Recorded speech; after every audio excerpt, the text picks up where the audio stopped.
I've had a lot of people ask me this question here.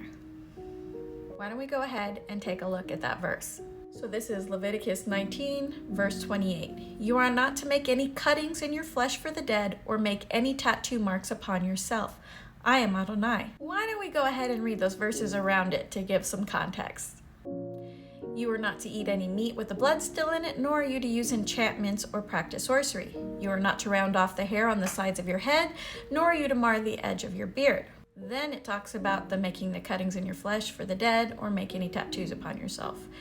It also says, do not defile your daughter to make her a prostitute, that the land does not fall into prostitution and become full of wickedness. All of these commands are centered around pagan practices of the day. Obviously, we see the enchantments and the sorcery we're not supposed to do. Well, that was something that people were doing in the land of the day. If we look at you are not to round off the hair on the sides of your heads, nor are you to mar the edge of your beard, many people don't understand what these verses mean. In fact, even the Jews grow something called payos on the side of their heads in some Jewish sects because of this verse.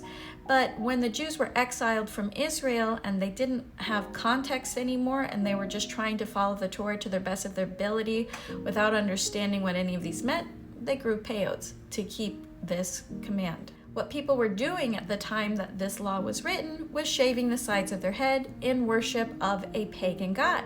The same with trimming the edge of their beard. In fact, they would trim the edge of their beard as a first fruit offering. They would go and take it to idols.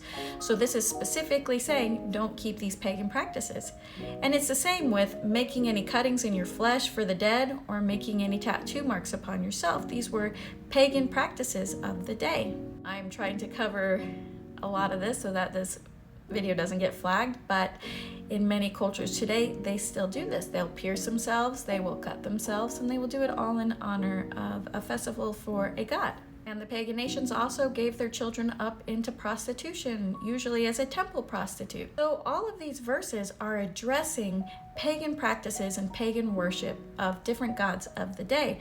In fact, people would get brandings or cut themselves and rub the ink into it to mark themselves as a seal for a pagan god. So though I don't believe that tattooing in general is a sin, I believe that the reason why we are tattooing ourselves and what we are putting on our body is very important to take a look at.